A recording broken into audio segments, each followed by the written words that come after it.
All right, you guys. I just wanted to show everyone our inventory management simulation just because none of us were able to reach our target goal of $1 million profits for the year. So I wanted us to take a look at why, so that if you go out into this industry in the future, we make sure that you don't lose your bosses, or if it's yourself, an awful lot of money. So I know that you had all of your things to read up here about our amulet. But this one, the memos here were actually the most important. So they're telling you it's really bad if you have stockouts, and it's also very, very costly for this particular company to have excess stock. That's important because they're saying don't order too much. Okay, so this is a situation where you don't want to have items sitting on the shelf for a very long time. A better example of something like this would be in perishable items, so like food items. If you order too much, that is literally just waste money, right? You throw it in the garbage. You've probably done that in your grocery shopping before. If you go and you buy fruits or vegetables or something and you buy too many of them, and so you don't eat them on time, and then you end up just having to toss them into the garbage.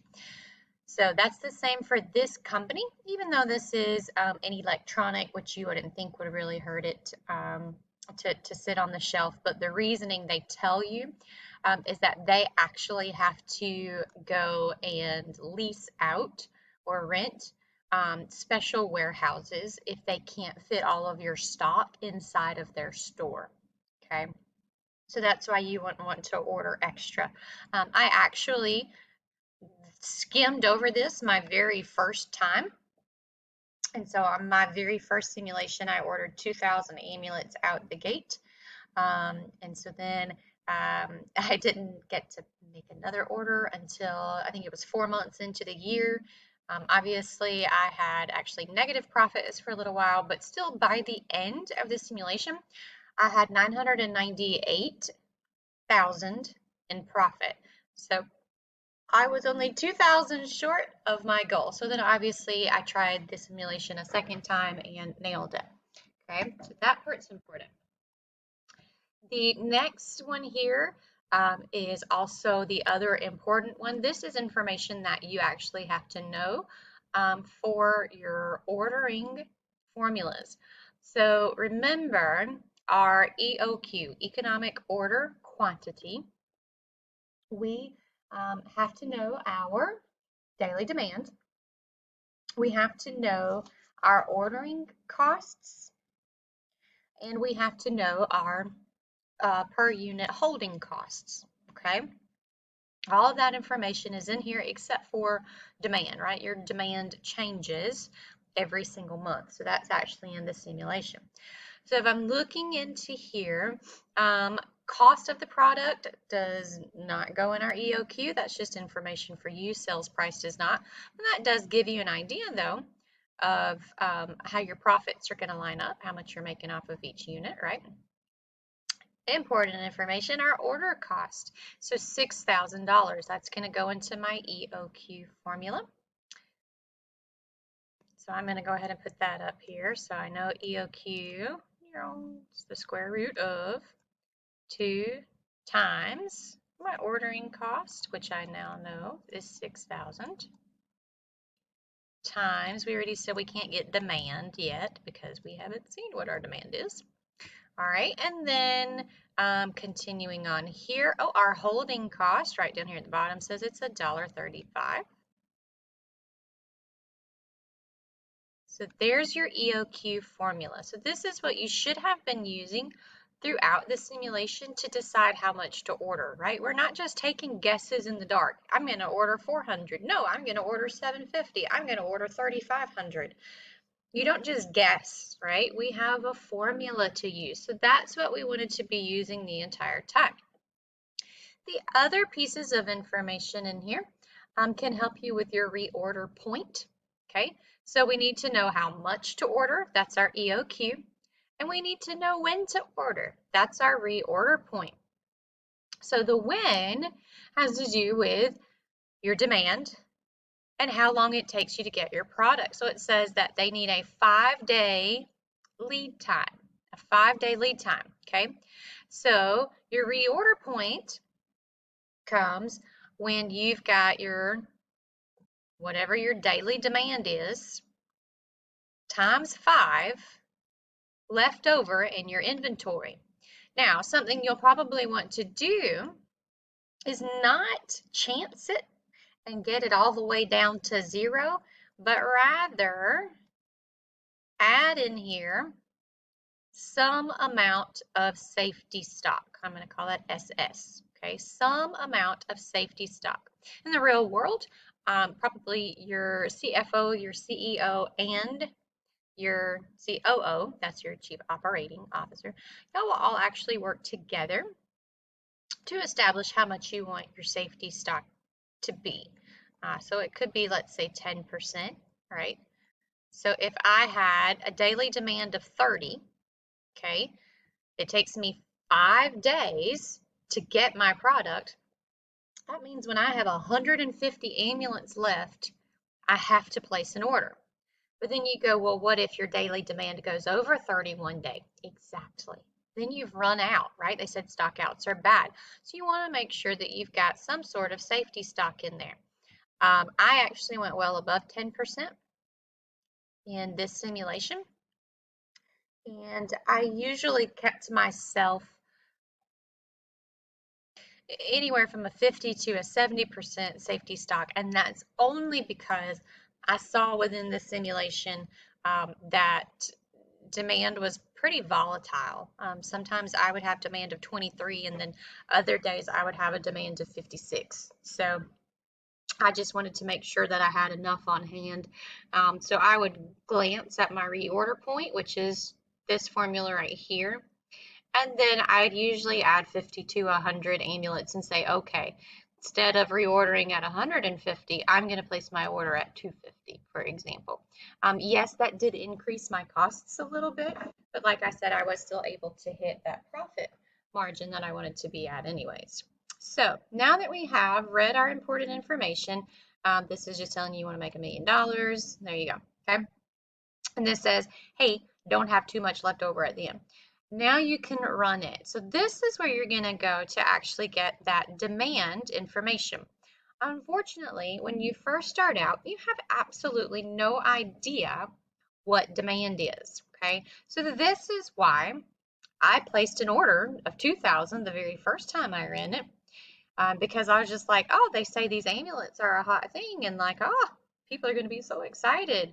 And so I'm like, let me get 2,000 of them, and then the simulation started, and I was selling 20 a day, and I'm like, okay, they kind of lied. So even if you had messed up right here and you ordered too many, that's okay. You can fix it later on. So at the very beginning, yes, it's a shot in the dark. The reason I went with 2,000 is because they're telling me maximum order is 4,000. So I was like, okay, well, let me hit about half of that. All right. So I'm going to throw in here 1,000, let's just say, pretending I don't really know any better. And so they show me it's going to be here in 5 days, $6,000, start your simulation. All right, so now that my simulation has started, this centerpiece right here, I can actually start to watch what's happening with my inventory. And here's that all-important demand piece that I need to know. Remember, in your simulations, you can reach up here and pause this at any time. So if you're struggling to keep up or something, you can pause it. Also, obviously, as things pop in up here, we wanted to pause it and go and read. And, here's a sales forecast. Well, fantastic. Really would have been nice to have this before we place that order of 1,000, right? And so we're looking at this, sales are going to increase by 30-40%, but we're really not sure how reliable it is. Oh, fantastic. Okay, so we still don't know much, but I'm watching here and seeing, now my demand's going up. Okay, so that's what I watched the entire time to figure out this information right here. So now that I've seen my demand, and you can hover over these right here to go back and see, I was at 48, 54, 52. So it looks like I'm hovering around the 50 mark right now, okay? Yes, technically, if we wanted to add all of these up and divide by the number of days, we could find our average daily demand. But it's a simulation. You don't have to be exactly precise. So I'm just going to say I'm hovering around 50, okay? So if I'm hovering around 50, this D right here in my formula is going to become 50. So that's going to tell me how much do I need to order. I'm going to bring up my calculator. 2 times 6,000 times the 50 divided by $1.35 holding cost, and then we take the square root. So my EOQ is 667. Now remember, we can only order in quantities of 50, so I have to choose, do I order 650 or do I order 700? If I've been watching my demand has actually been increasing, so I'm going to order the 700 instead of the 650.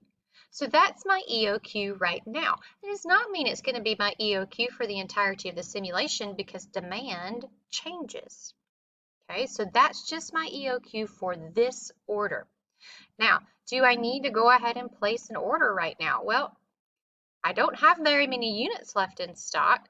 Let's check out what my reorder point would be. If my daily demand is 50 right now, and it's going to take me 5 days to get my product in, well then my reorder point, 5 times 50, is at 250 units left. I'm at 271, so I'm really close, right? So really I probably cut it a little too close here. So I need to place this order immediately. And really, if we have a huge spike in demand, I only have 20 additional amulets. That's not an awful lot of safety stock for 5 days. That would be an extra 4 per day that I've given myself. So I might hit a stock out point. Whoopsies. That's okay. We'll fix it the next time. We'll know now to watch this units left. So I'm going to go ahead and place my order. Said I was going to order 700.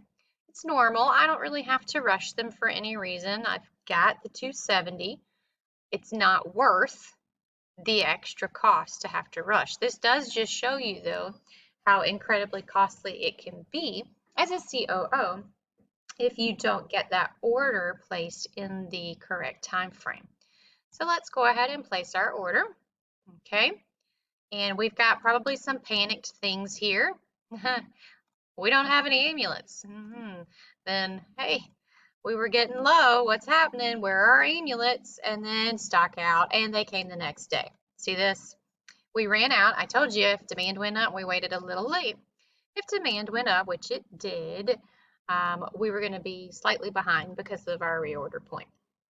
Okay, so whoopsies. Now we know. Let's watch this units left a little bit more closely. All right, so now if I'm tracking my demand, I'm not really hovering at the 50s anymore. I'm around 60.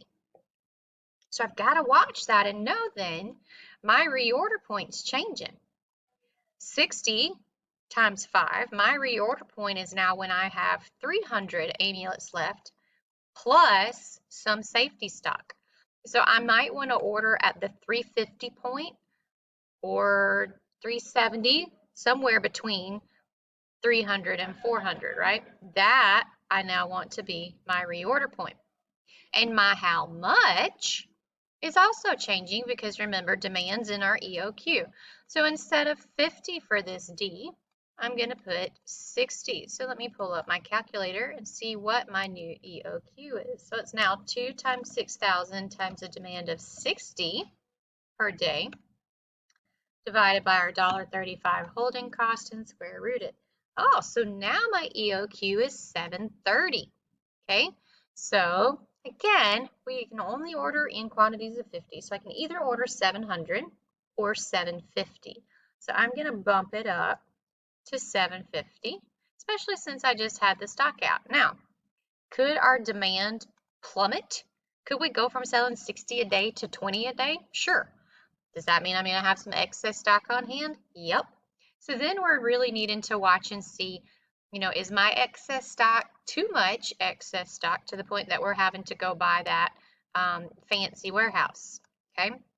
Now, I'm not going to place this order immediately, so I'm not quite at my reorder point yet, right? I've still got 530